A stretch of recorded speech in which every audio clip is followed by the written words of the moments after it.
chacun des maillons dans l'épreuve tiendra bon, lié à toujours par une chaîne d'amour. Nous sommes unis dans la famille, car Dieu nous lie à toujours par une chaîne d'amour. Concitoyens, nous sommes les siens, car Dieu nous lie à toujours par une chaîne d'amour. Et chacun des maillons dans l'épreuve tiendra bon, lié à toujours par une chaîne d'amour. Oui, chacun des maillons dans l'épreuve tiendra bon, lié à toujours par une chaîne d'amour.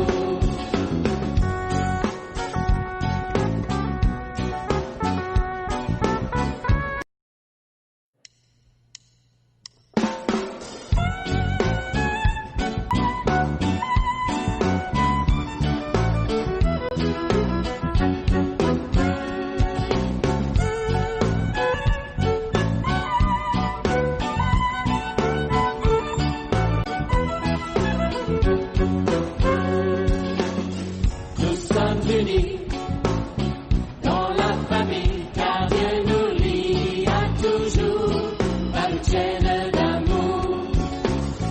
Concitoyens, nous sommes les siens, car Dieu nous lie à toujours par une chaîne d'amour.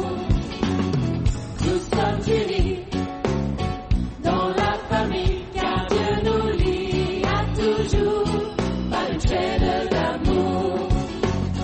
Concitoyens, nous sommes les siens, car Dieu nous lie à toujours par une chaîne d'amour. Et chacun des maillons dans l'épreuve tiendra bon, lié à toujours par une chaîne d'amour. Oui, chacun des maillons dans l'épreuve tiendra bon, lié à toujours par une chaîne d'amour.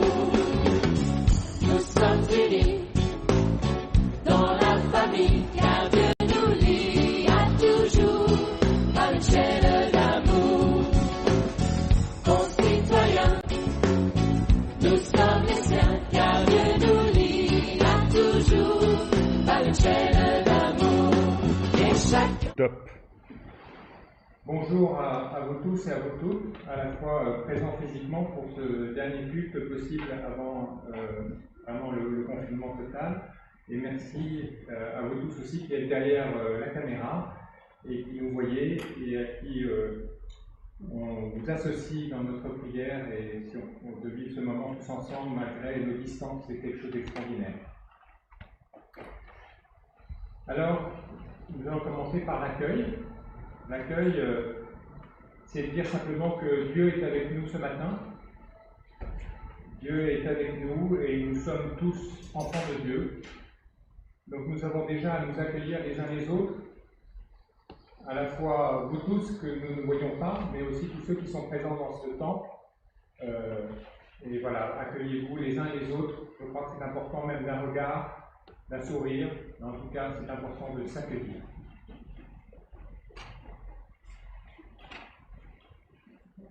Pour célébrer cet accueil, je vais vous lire un petit texte.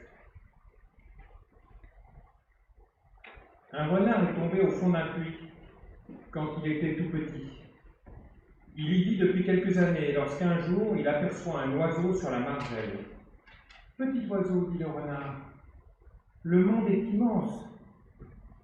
Décris-moi le monde. » L'oiseau lui répondit, effectivement, le monde est immense.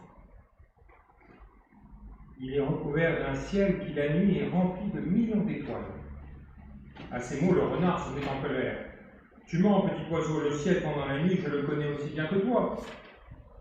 C'est un petit rond noir dans lequel brillent 3 étoiles. » L'histoire du renard et de l'oiseau nous invite ce matin à élargir notre regard. Peut-être Dieu y pensait-il lorsqu'il a dit à son peuple, par la voix de son prophète Ésaïe, « Élargis l'espace de ta tente, allonge tes cordages et affermis et pitié. Nous sommes ce matin rassemblés pour élargir l'espace de notre temps. Nous vivons ce culte en communion avec l'Église éternelle, avec les hommes et les femmes qui partout dans le monde se sont retrouvés aujourd'hui, ici dans ce temple, derrière la caméra ou ailleurs. Nous sommes rassemblés pour allonger nos cordages. Nous ne sommes pas seuls. Nous pouvons partager notre louange et nos chants, notre prière et notre écoute avec des frères et des sœurs du monde entier. Nous sommes rassemblés pour affermir nos piquets, pour enraciner notre vie, notre foi, nos combats, dans l'espérance et dans l'amour de l'Évangile. Alors Seigneur, ce matin, élargis-nous. Élargis notre cœur, notre foi et notre prière. Élargis notre cœur aux dimensions de ton Évangile et notre foi sera affermie. Élargis notre foi aux dimensions de ton amour et notre prière sera nourrie. Élargis notre prière aux dimensions de ton esprit et notre cœur sera converti. Et je vous invite à vous lever pour chanter notre premier cantique qui est le 31-14, Aube de Nouvelle.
Debout pour recevoir, pour faire la louange et la recevoir.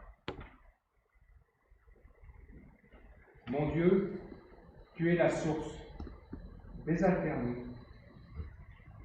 Tu es le rocher, fortifie-nous. Tu es l'aube, éclaire-nous. Tu es le souffle, rafraîchis-nous. Tu es le pain, nourris-nous. Tu es le vin, réjouis-nous. Tu es la vie, éveille-nous. Tu es la paix, apaise-nous. Tu es le Père, appelle-nous. Tu es le Fils, guéris-nous. Tu es l'Esprit, envoie-nous.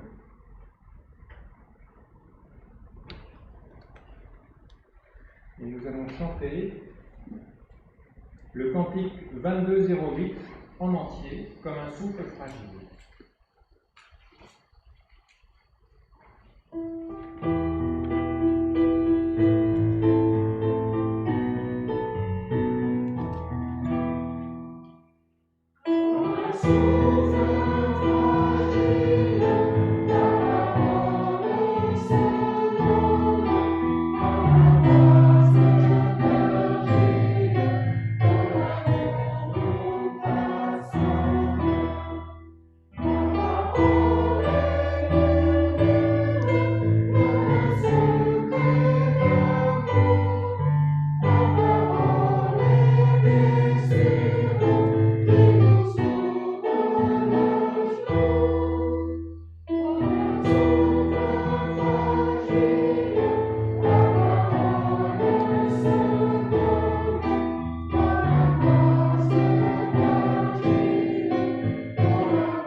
et je nous invite à nous recueillir dans notre prière de repentance.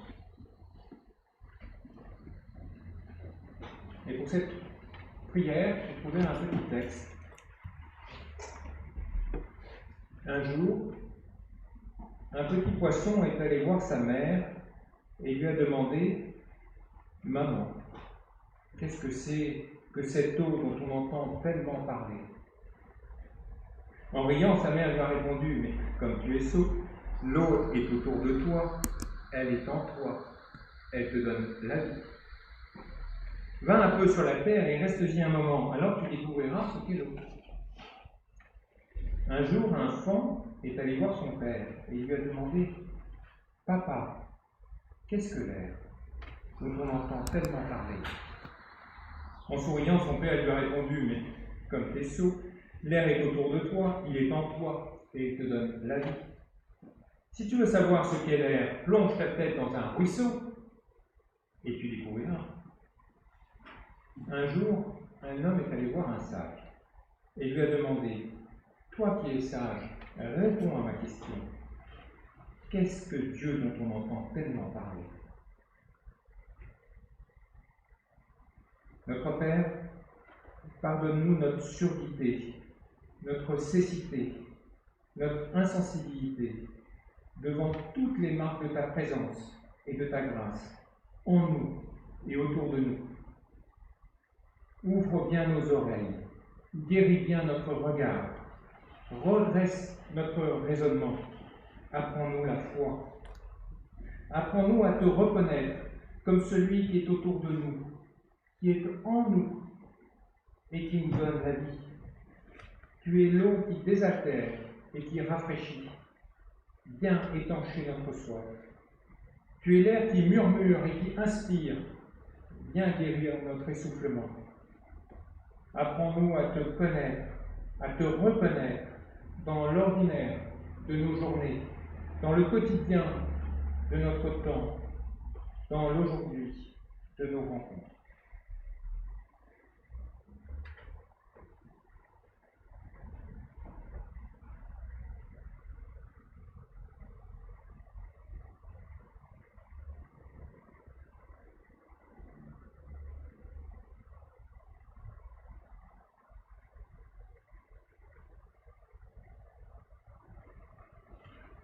Je vous invite à rester assis et à chanter le cantique 4309, le verset 1 et 2.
à vous lever pour recevoir l'accueil du pardon. Jésus dit encore, « Il est du royaume de Dieu comme un homme qui jette la semence en terre. Qu'il dorme ou qu'il veille, nuit et jour, la semence germe et croît, sans qu'il sache comment. La terre produit d'elle-même. D'abord l'herbe, puis l'épi, enfin le blé bien formé dans l'épi. Et quand le fruit est mûr, l'homme se met au travail avec sa faucille, car le moment de la moisson est arrivé. Le royaume de Dieu n'est pas une haute montagne qu'il nous faut escalader. Le royaume de Dieu n'est pas une soudaine explosion qui renverse tout. Le royaume de Dieu n'est pas une révolution qui change un régime politique. Le royaume de Dieu est simplement une petite graine plantée dans l'humus de notre terre. La semence est en nous. Laissons-la germer, grandir, s'épanouir. Le royaume est cette grâce, inscrite dans le creux de nos vies. Il est cette parole qui nous dit qu'au-delà de nos révoltes, de nos refus, de nos chutes, de nos oublis, nous sommes aimés de Dieu. Que cette parole s'enracine en nous, dans nos jours, dans nos nuits, dans nos veilles, dans notre sommeil, dans nos rêves et dans notre vie. Et nous chanterons le cantique 1303 dans les montagnes.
À rester debout pour écouter la volonté de Dieu. Pardonner et libérer. Écoutons ce que Dieu veut pour nous et nous donne la force de faire. Vous avez été appelés à être libres. Seulement ne faites pas de cette liberté un prétexte pour vivre selon les désirs de votre propre nature. Au contraire, laissez-vous guider par l'amour, pour vous mettre au service les uns des autres.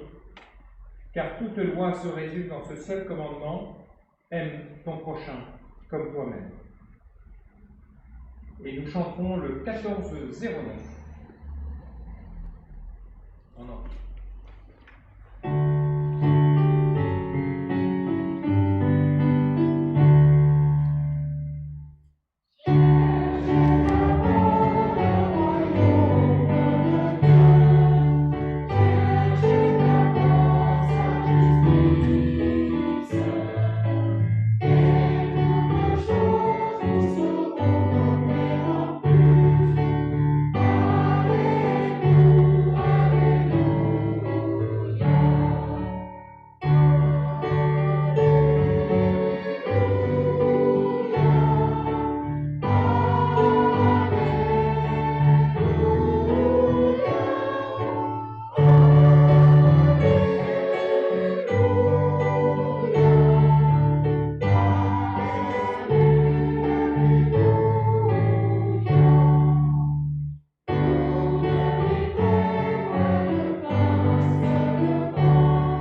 Prions avant de lire la Bible. Seigneur, ta parole est un caillou qui frappe à la porte de nos cœurs fatigués. Ta parole est une pluie qui féconde notre terre desséchée. Ta parole est une fontaine qui désaltère notre vie assoiffée. Ta parole est une graine semée dans le champ de notre humanité. Seigneur, nous ouvrons maintenant les pages de l'Écriture et que parle ta parole. Alors nous avons aujourd'hui 3 textes que je vais vous lire et nous regarderons les 3 textes parce que les 3 textes ont vraiment quelque chose de commun. Alors il y a le premier texte qui est Apocalypse 7, 2 à 14. Je vois un autre ange. Il monte du côté où le soleil se lève. Il tient ce qui sert à mettre la marque de Dieu vivant. Il crie avec force aux 4 anges qui ont reçu le pouvoir de faire du mal à la terre et à la mer. Attention, ne faites pas de mal à la terre, ni à la mer, ni aux arbres. Nous devons d'abord mettre une marque sur le front des serviteurs de notre Dieu. Et j'entendis dire le nombre de ceux qui reçoivent cette marque de Dieu. Il y a 144 000 personnes de toutes les tribus du peuple d'Israël, puis il y a 12 000 de la tribu de Juda, 12 000 de la tribu de Ruben et 12 000 de la tribu de Gad. Et puis il y a encore 12 000 de la tribu d'Asser, 12 000 de la tribu de Nephtali et 12 000 de la tribu d'Issachar. Enfin, 12 000 de la tribu de Zabulon, 12 000 de la tribu de Joseph, 12 000 de la tribu de Benjamin, et tous reçoivent la marque de Dieu. Après cela, je regarde encore. Je vois une très grande foule. Ce sont des gens de tous les pays, de tous les tribus, de tous les peuples et de toutes les langues. Personne ne peut les compter. Ils sont debout devant le siège du roi et devant l'agneau. Ils portent des vêtements blancs et ils tiennent une palme à la main. Ils crient d'une voix forte, « Notre Dieu qui est assis sur le siège royal et l'agneau, ce sont eux qui nous sauvent. » Tous les anges sont groupés autour du siège, autour des anciens et des 4 êtres vivants. Ils tombent le front contre le sol, devant le siège royal, et ils adorent Dieu. Ils disent « Amen, merci, louange, gloire, sagesse, honneur, puissance et force à notre Dieu pour toujours. Amen. » L'un des anciens me demande, « Ces gens qui portent des vêtements blancs, qui sont-ils? D'où viennent-ils » Je lui réponds, « Maître, c'est toi qui le sais. » Il me dit, « Ce sont les gens qu'on a fait beaucoup souffrir. Ils ont lavé leurs vêtements dans leur sang, dans le sang de l'agneau, et ainsi leurs vêtements sont devenus blancs. » Voilà ce texte de l'Apocalypse que nous avons lu. Il y avait un deuxième texte ce matin, qui est 1 Jean 3, 1 à 3. Voyez, le Père nous aime tellement qu'il nous appelle ses enfants, et c'est vrai, nous sommes ses enfants. Mais le monde ne nous connaît pas, parce qu'il n'a pas connu Dieu. Amis très chers, dès maintenant, nous sommes enfants de Dieu. Mais ce que nous serons plus tard, cela reste encore caché. Voici ce que nous savons. Quand le Christ paraîtra, nous le verrons comme il est, alors nous lui ressemblerons. Tous ceux qui espèrent cela du Christ se rendent purs comme lui est pur. Et puis enfin, comme dernier texte ce matin, nous avons Matthieu 5, 1 à 12, qui est très connu, puisque c'est le texte des Béatitudes, qui est souvent lu à la Toussaint. Jésus voit les foules qui sont venues. Il monte sur la montagne. Il s'assoit et ses disciples viennent auprès de lui. Jésus prend la parole et les enseigne en disant « Ils sont heureux, ceux qui ont un cœur de pauvre, parce que le royaume de cieux est à eux. Ils sont heureux, ceux qui pleurent, parce que Dieu les consolera. Ils sont heureux, ceux qui sont doux, parce qu'ils recevront la terre comme un don de Dieu. Ils sont heureux, ceux qui ont faim et soif d'obéir à Dieu, parce qu'ils seront satisfaits. Ils sont heureux, ceux qui sont bons pour les autres, parce que Dieu sera bon pour eux. Ils sont heureux, ceux qui ont le cœur pur, parce qu'ils verront Dieu. Ils sont heureux, ceux qui font la paix autour d'eux, parce que Dieu les appellera ses fils. Ils sont heureux, ceux qu'on fait souffrir, parce qu'ils obéissent à Dieu. Oui, le royaume des cieux est à eux. Vous êtes heureux quand on vous insulte, quand on vous fait souffrir, quand on dit contre vous toutes sortes de mauvaises paroles et de mensonges, à cause de moi. Soyez dans la joie, soyez heureux, parce que Dieu vous prépare une grande récompense. En effet, c'est ainsi qu'on a fait souffrir les prophètes qui ont vécu avant vous. La parole est vérité. Alors ces trois textes, pour vous dire, ça m'a donné quelques difficultés à vous transmettre quelque chose ce matin. Et je me suis demandé d'abord quelles impressions on avait en lisant ces trois textes d'affilée. Et la première chose qui m'est venue, c'est une notion de mouvement entre Dieu et nous, entre Dieu et son peuple. Je me suis demandé quels étaient les points communs à ces trois textes, et je me suis dit qu'en quelque sorte, c'était le récit d'un sauvetage, ou comment partir à la recherche d'un bonheur éternel et sans fin. Et puis je me suis dit, c'est vrai, on est le jour de la Toussaint. Je me suis renseigné sur la Toussaint. La Toussaint, pour votre information, ça a été d'abord une fête catholique, puisque c'est Grégoire III et IV qui ont fêté les martyrs. Donc ce n'était pas du tout les morts, ce n'était pas une fête des morts. Il s'agissait donc de fêter toutes les personnes qui étaient canonisées, ou non, après, qui ont été sanctifiées par l'exercice de leur charité, par l'accueil de la miséricorde et par le don de la grâce divine. Donc en fait, tous ceux qui ont traversé, comme on le voit dans l'Apocalypse, tous ceux qui ont traversé avec des vêtements blancs et qui portent des palmes, les palmes c'est leurs actions qu'ils portent sur leurs mains, ben, tout cela sont aux côtés de Jésus, sont béatifiés, et donc c'est la fête de la Toussaint. Et puis, il faut savoir que la fête de la Toussaint a été ouverte après, au IXe siècle. En 998, c'est les moines de Cluny qui instituèrent de rajouter les morts. Et donc, c'est la commémoration des fidèles défunts à partir du XIIIe siècle. Mais bon, ça c'était un petit détail juste pour bien préciser les choses. Mais revenons d'abord à cette quête du Graal. Parce qu'en fait, c'est un Graal. Tous ces peuples, tout le monde cherche le bonheur éternel. Et nous cherchons le bonheur éternel.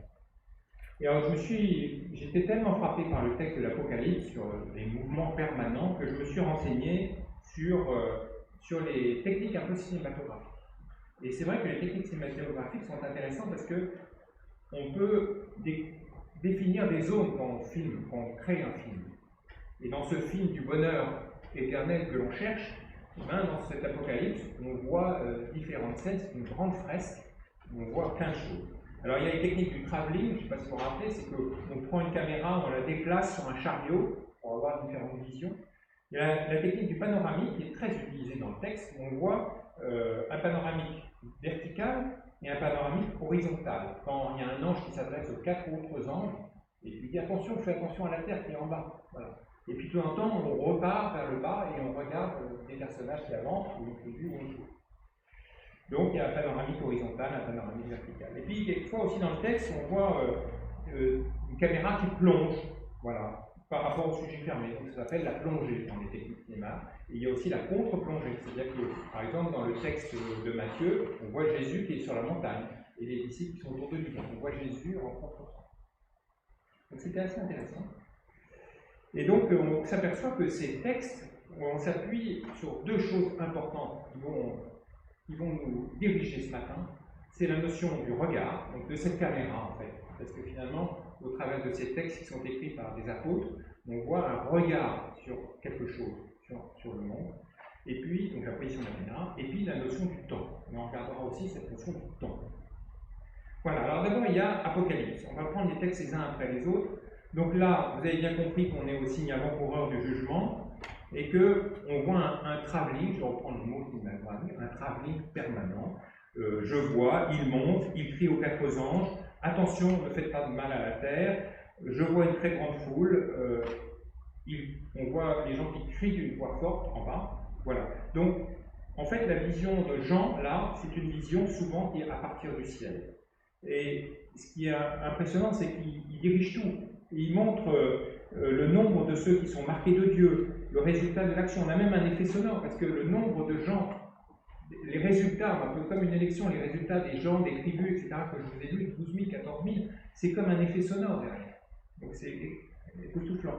Et puis il y a l'utilisation du diagramme aussi. C'est-à-dire qu'on voit tout d'un coup, on voit quelques peuples, quelques tribus, d'un seul coup on voit une immense foule qui arrive dans le diagramme qui s'ouvre.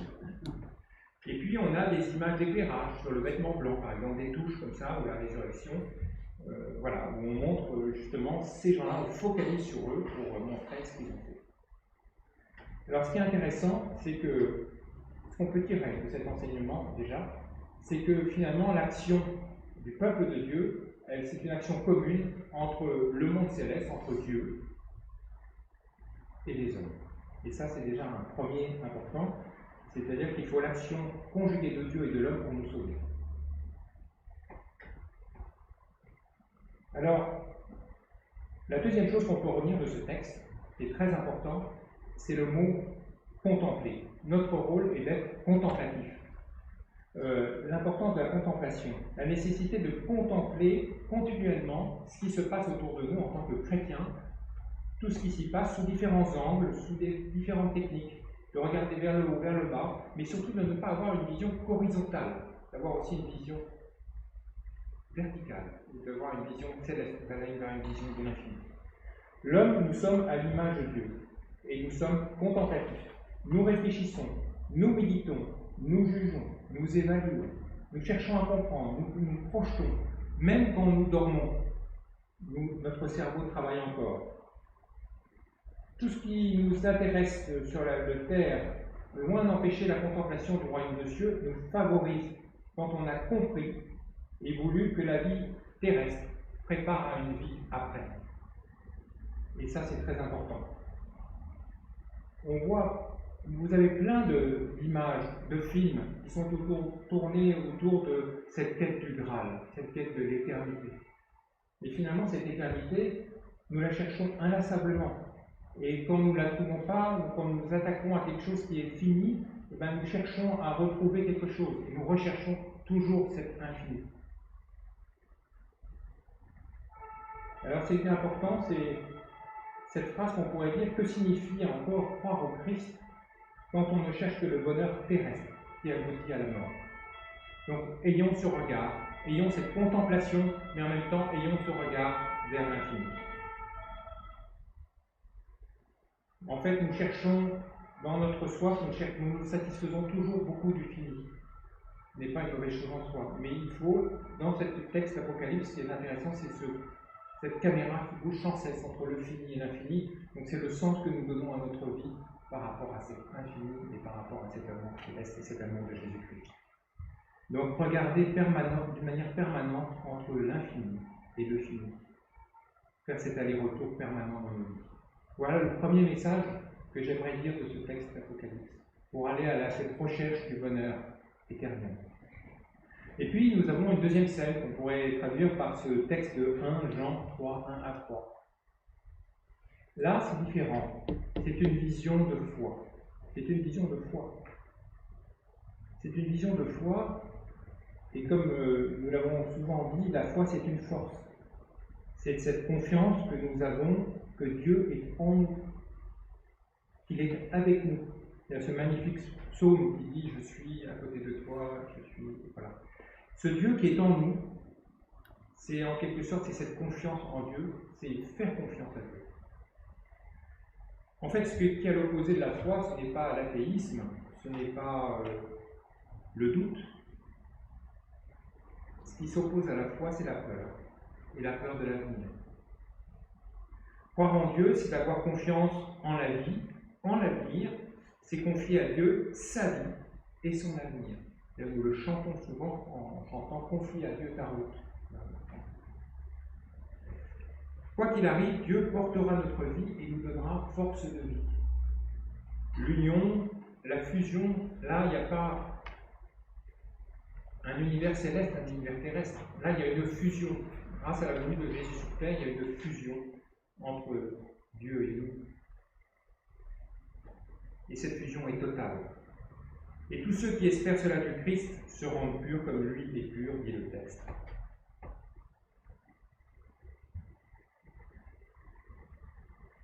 Il est venu en nous, nous dit Jean, c'est vraiment, si on peut dire, cette deuxième grande source du bonheur que nous pouvons chercher, parce qu'il a transformé notre être pour une participation à sa nature divine. C'est aussi le Christ qui est en nous et avec nous qui nous permet de faire des choses qui nous semblent impossibles. Et je me rappelle d'un cousin qui est pasteur, à qui je pense, qui est pasteur et qui soigne beaucoup de malades, qui accompagne des malades. Et je lui dis, comment tu fais quand tu rentres dans une pièce, tu as un malade très grave, et il m'a dit, c'est bien simple, je dis, Dieu, je t'ouvre à ta porte. Et j'ai trouvé cette phrase très belle.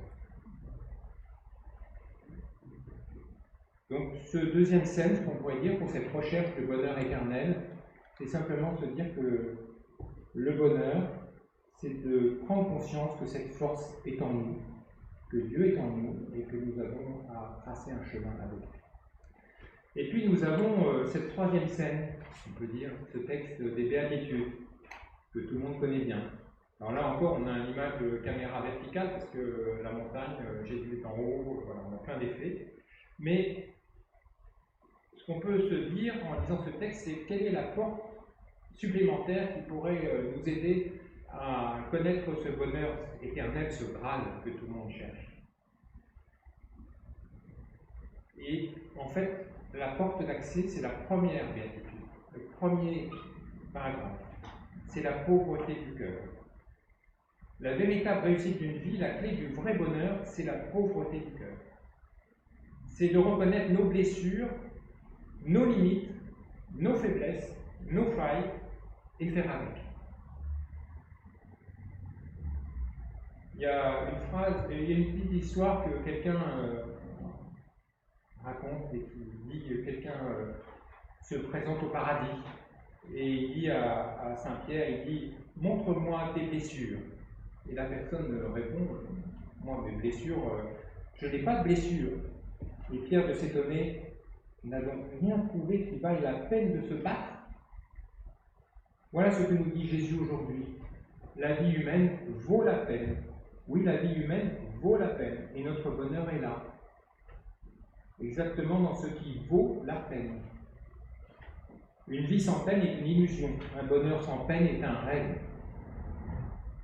Tous ceux qui nous ont précédés dans notre vie, il y en a beaucoup,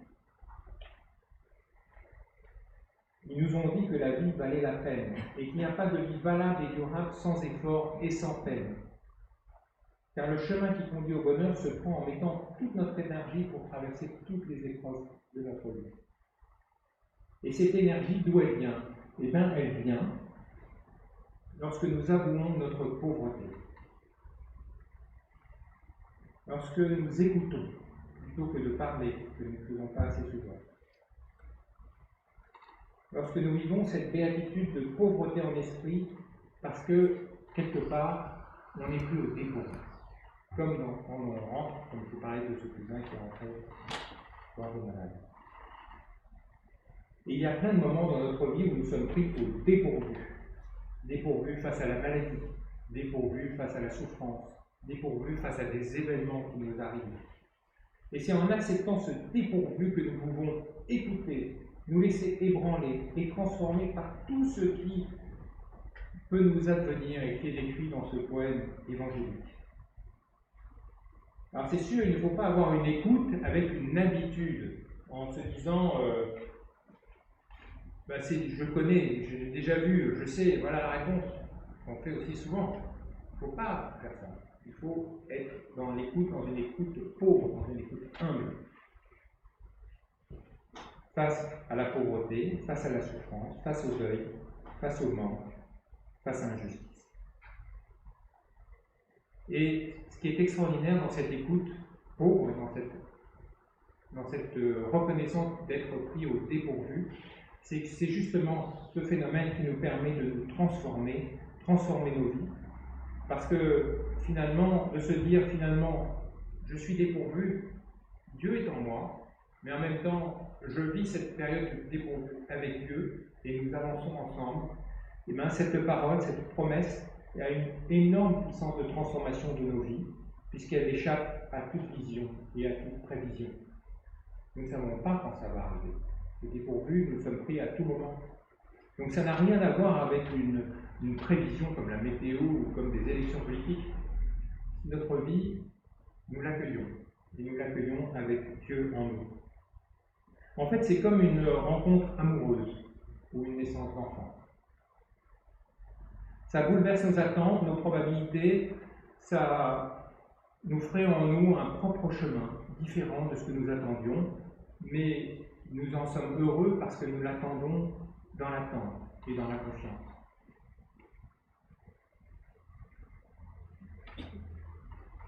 Et c'est ça qui est extraordinaire, c'est que Dieu est présent en nous, présentement, maintenant, face à un futur qui n'est pas prévisible.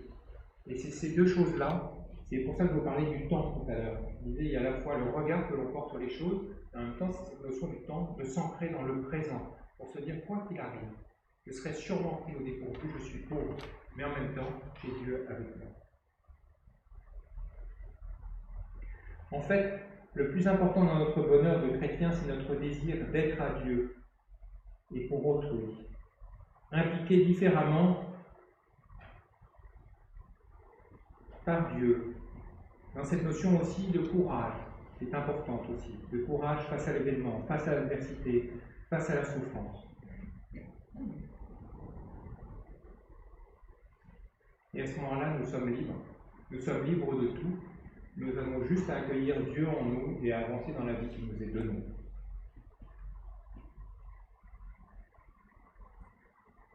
Et à ce moment-là, le bonheur surgit tout à coup, comme un pur événement. Agir comme il le faut au moment où il le faut et être comme il faut au moment où il le faut. Jésus dit souvent, à chaque jour suffit sa peine. Je vis aux 15 jours de l'aujourd'hui. Le bonheur se suffit à lui-même, comme un simplement accord de sa présence en nous. Et cette présence en nous, cette confiance que nous avons qu'il est en nous permet d'avoir cette bienveillance amoureuse à l'égard du présent, des uns et des autres. Alors si je résume ces trois textes que nous pouvons, les trois mots que nous pouvons dire par rapport à cette quête du Graal que nous cherchons au travers de ces trois textes, quand on voit ces peuples qui cherchent cette quête éternelle, il y a d'abord contempler l'infini et regarder les étoiles. Il y a toujours une phrase qu'on m'a toujours dit, il faut toujours regarder les étoiles parce que en regardant les étoiles, tu regardes la Terre. Voilà. Mais en tout cas, regarder, changer un peu notre vision et pas avoir une vision immédiatement terrestre ou verticale, mais d'avoir une vision terrestre, mais avoir ce sens céleste en nous et nous. Accueillir la présence de Dieu en nous et avoir confiance dans sa présence. Et la troisième, c'est s'accepter pauvre et dépourvu pour agir avec Dieu. Voilà, et je terminerai cette prédication.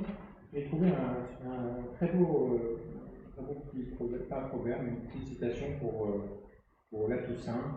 On dit la Toussaint sème ton nom. Non,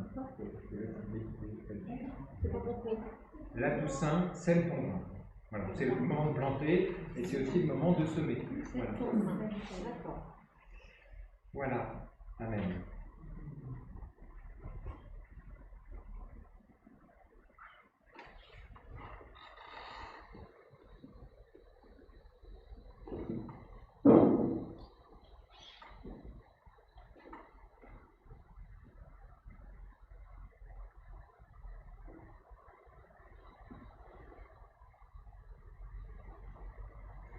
Maintenant, je vous invite à vous lever pour chanter le cantique 31-30.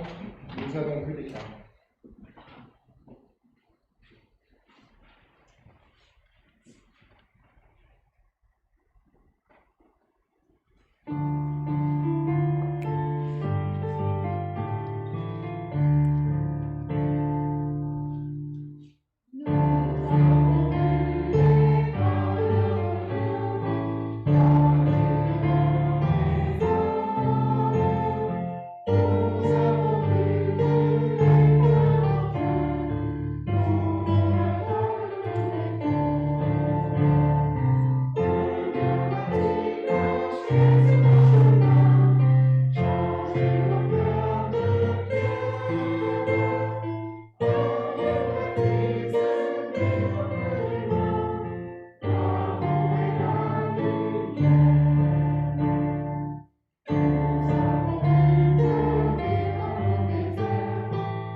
confesser notre foi. Nous croyons en Dieu le Père.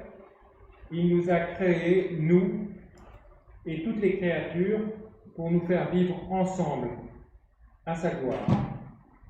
Nous croyons en Dieu le Christ, notre Seigneur, venu parmi nous pour partager et pour sauver notre vie. Il nous a aimés jusqu'à la mort, il est vivant et donne un sens à notre espérance. Nous croyons en Dieu, le Saint-Esprit. Il œuvre dans le monde, anime l'Église et envoie annoncer l'Évangile jusqu'aux extrémités de la terre. Amen.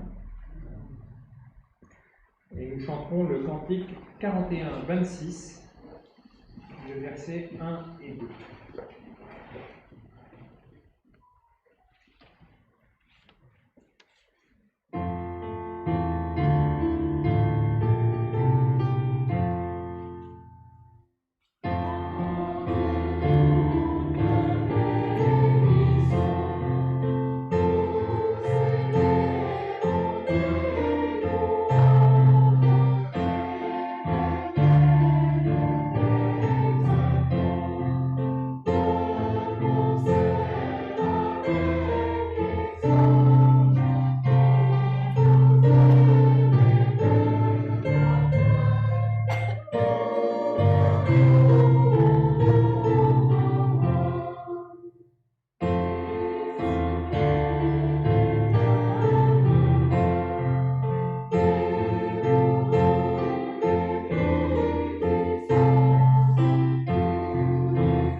Alors, c'est le moment de l'offrande, et avant de récolter vos offrandes, nos offrandes, nous voulons simplement dire un petit mot. Rivo est là, notre trésorier qui est dans la salle, et on a fait un peu le point avec lui au bureau. Et en fait, nous souhaitons vraiment cette année améliorer encore les offrandes que nous pourrons percevoir, parce que, comme vous le savez, nous allons être en confinement ce soir. La fête de Noël, je sais que Françoise et Anne réfléchissent à des tas de solutions pour la mener, mais c'est pas facile. Et donc nous avons vraiment un besoin de vous tous et de vous toutes pour nous permettre de régler normalement notre cible cette année, et également de participer à la vie de l'Église qui est, dans sa globalité, aussi touchée par ce Covid. Parallèlement à ça, le Covid entraîne aussi beaucoup de souffrances à l'extérieur de nos murs, et c'est important que notre Église puisse aussi avoir les moyens d'aider et de participer à gérer cette souffrance. Voilà. Donc c'est un appel que Rivo, qui est avec moi, aussi vous transmet, et c'est important que vous allez avoir un journal qui est en train d'être préparé par Agnès et Romy, et qui va vous arriver. Vous avez toutes les coordonnées déjà sur le journal. Vous pouvez envoyer un chèque ou un Rivo, et ce sera très bien pour vous permettre de clôturer bien cette année. Alors nous offrons maintenant nos dons, et c'est le moment de l'offrande.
Alors c'est le moment des annonces, des informations, des échanges. Donc n'hésitez pas à prendre la parole aussi si vous avez des petits messages à faire passer. Donc ça c'est très bien. Je vais vous laisser la parole après. Je voulais simplement qu'on a commencé à réfléchir avec Romy à un petit tableau qui serait mis en ligne, donc qui nous permettrait en fait d'avoir d'une manière permanente un peu les informations surtout. Finalement, on a des techniques qui nous permettent de partager les documents. Alors, simplement pour le mois de novembre, il y a le CCF dont Agnès va sûrement nous parler, donc je vais lui laisser prendre la parole. Nous avons un bureau du Conseil le 4 novembre, qui passera par visio à 19h45. Il y a aussi le rassemblement régional à Cap, dont Romy vous parlera. Et nous aurons aussi un conseil présidentiel le 12. Voilà, normalement nous avons un culte de reconnaissance des ministères qui devait avoir lieu le 15 et le week-end Phoenix et groupe de jeunes le 14. Tout ça c'est en train d'être complètement changé, modulé en fonction du Covid. Donc de nouvelles dates aussi seront données. Voilà, important aussi noter le 20, 21 et 22 le synode régional. Je ne sais pas comment il va se passer, s'il va se passer par visio ou pas, mais apparemment ça va se passer de cette forme-là. Voilà. Après, nous avons le culte de Noël. Je laisserai peut-être Anne et Françoise nous dire peut-être un petit mot sur leur réflexion, sachant qu'on se verra au niveau du bureau et du conseil la semaine prochaine. Voilà. On a noté pour le mois de décembre, qui sont des dates un peu plus précises, le Noël des jeunes le 13, notamment sur la ville de Lagny. Donc nous avons donné un accord pour être présents sur le marché de Noël de la ville de Lagny, une décision d'y intégrer des jeunes, et aussi la veille de Noël le 24 au soir à Lagny et le culte de Noël à Chelles. Et puis si on regarde le mois de janvier, n'oubliez pas, le mois de janvier, il y a plein d'autres événements, mais n'oubliez pas la semaine de l'unité. Nous allons essayer de faire un événement un peu important, la semaine de l'unité de la prière. Donc c'est la semaine du 18 janvier. Souvent on l'oublie parce qu'on arrive dans le mois de janvier à toute vitesse. Voilà. Donc je laisse la parole à Agnès.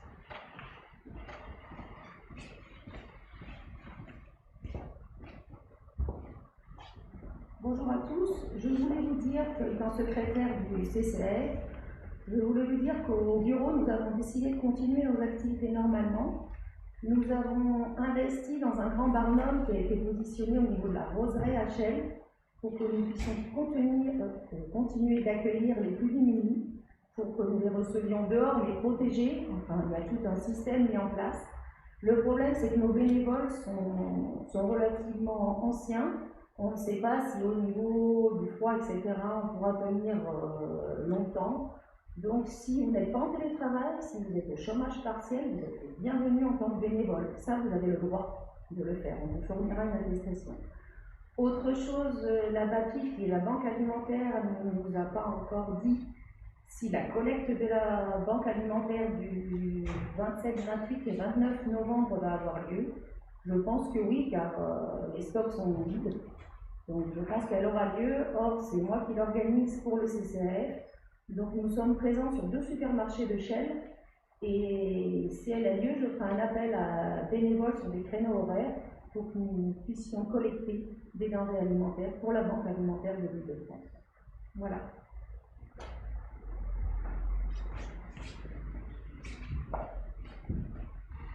Merci.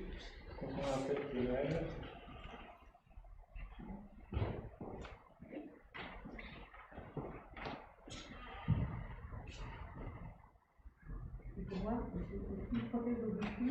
C'est compliqué avec le verre. Oui. Alors, donc, malheureusement, notre marché de Noël qui devait avoir lieu le samedi 28 novembre ne pourra pas se faire. Effectivement, on réfléchit avec le conseil comment on peut faire quand même pour faire des ventes, car le trésorier a besoin de payer la cible. Voilà, nous avons commencé aujourd'hui, puisque c'est notre dernier jour en présentiel avant le mois de décembre, à faire une petite vente de ce qu'on avait commencé à faire. Malheureusement, tout est en chantier à l'étage, mais on ne peut pas continuer nos travaux pour le moment. On peut faire des choses à la maison.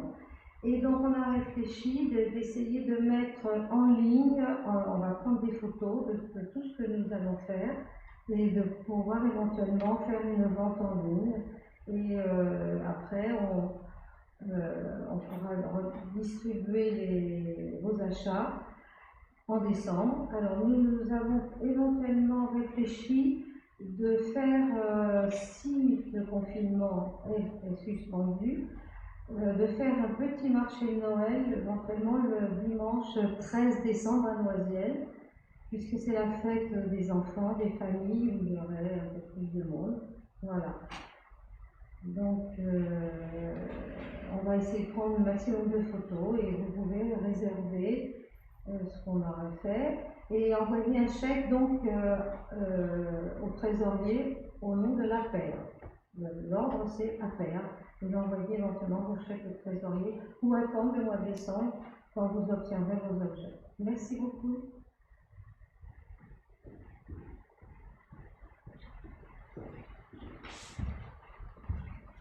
Merci à vous tous pour ce travail.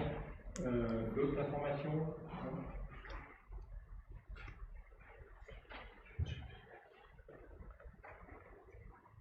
Prions.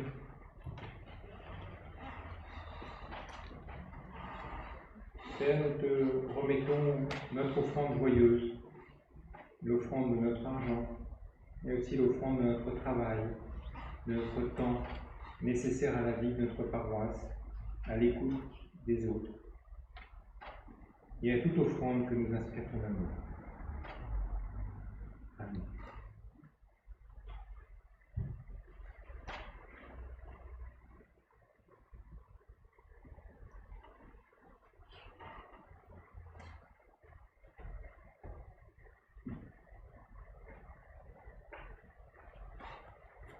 Comme vous le savez,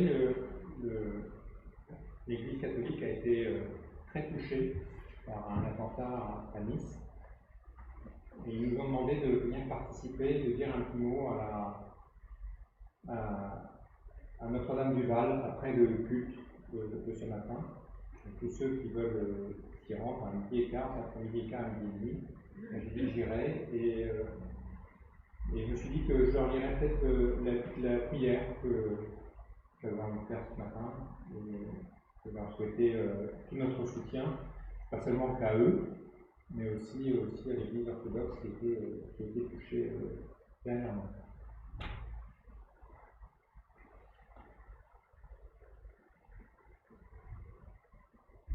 Je vous invite à prier.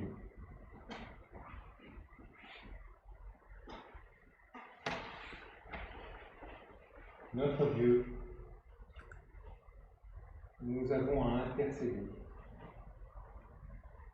Nous avançons souvent à droite et à gauche. Nous avons à entrer dans la danse. Nous avons à nous mettre en travers de tout ce qui déchire ta création et ta bonté, de tout ce qui nie ta réconciliation et sa réalité vraie sur notre terre, de tout ce qui abolit ta rédemption et ton espérance. Nous ne restons pas les bras croisés, ni même les mains jointes. Nous mettons nos bras en travers et nous ouvrons nos mains. Oui, notre Dieu, nous intercédons, afin d'apprendre à nous tenir debout et à combattre, comme Moïse intercédait les mains levées durant tout le temps des attaques entre Josué et Amalek dans l'Exode. Nous intercédons afin, s'il le faut, de souffrir sans céder, comme Jésus au jardin des Oliviers. Nous intercédons afin de recevoir ce que nous demandons, car tu t'appelles la bonté du Père envers ses enfants, dans le texte que nous venons de lire. Nous intercédons ce matin et nous prions pour l'humanité entière. Diminue les craintes, diminue l'hostilité, diminue la haine,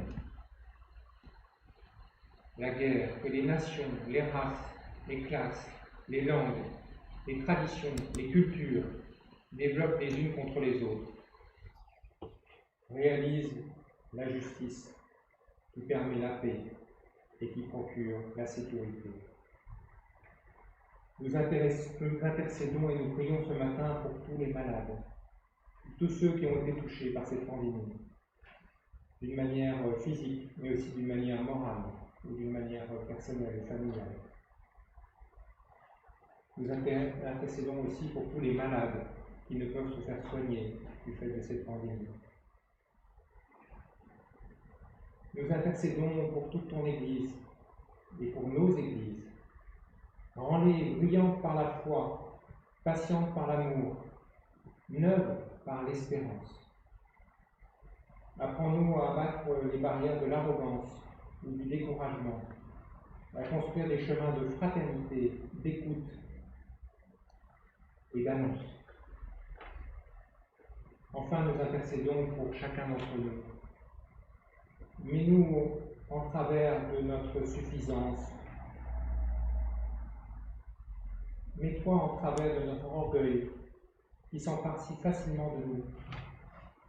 Mets-toi en travers encore plus fortement contre souvent la dépréciation de nous-mêmes que nous portons et qui s'installe si facilement à demeure chez nous quand la tristesse l'emporte sur la joie. Oui, Dieu, nous intercédons. Nous intercédons pour toutes ces paroisses qui ont été touchées par cette haine.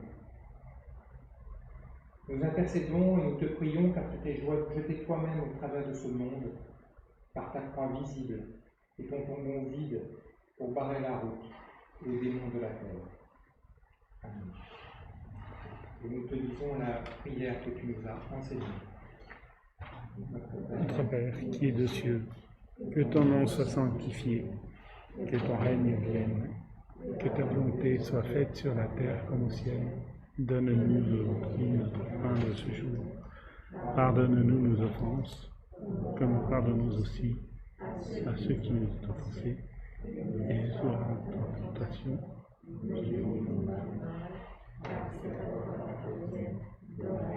la puissance et la gloire, du siècle des siècles. Amen.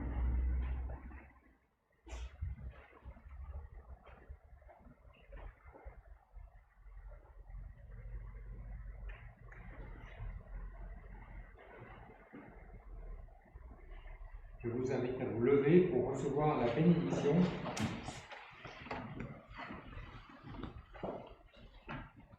Que le Dieu de tendresse, qui a levé Jésus d'entre les morts, fasse lever en nous ce qui est mort et nous conduise à la vie. Allons vers la paix.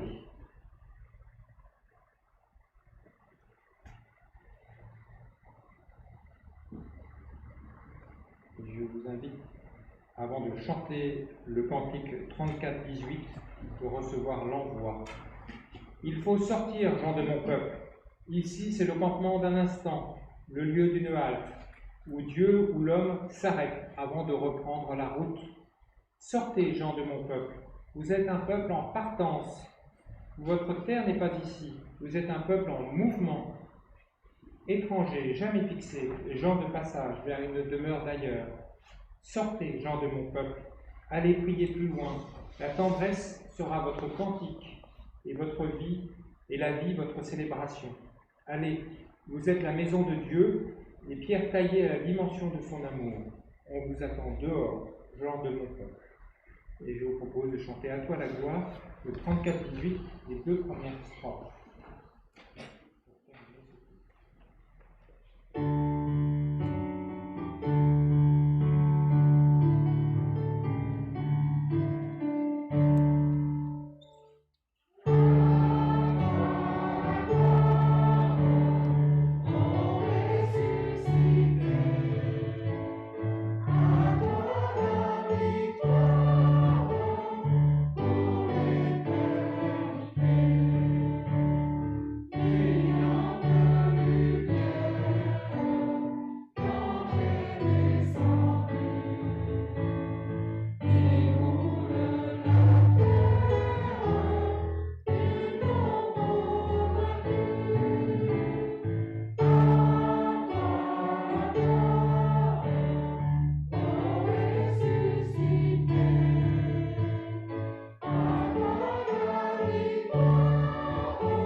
remercier tous ceux qui ont préparé ce culte techniquement. Il y a des grosses équipes derrière, et à la fois physique et digital, donc c'est vraiment super. Merci Denis pour tout le travail que tu as fait ce matin. Et puis j'aimerais remercier aussi Harry parce que tu es là, tu as fait le culte la semaine dernière, et en même temps tu es là, donc c'est vraiment super, et sans la musique, ça ne serait pas tout à fait la même chose. Et merci à vous tous de votre présence, passez un bon dimanche, vivez bien ce confinement et contemplez.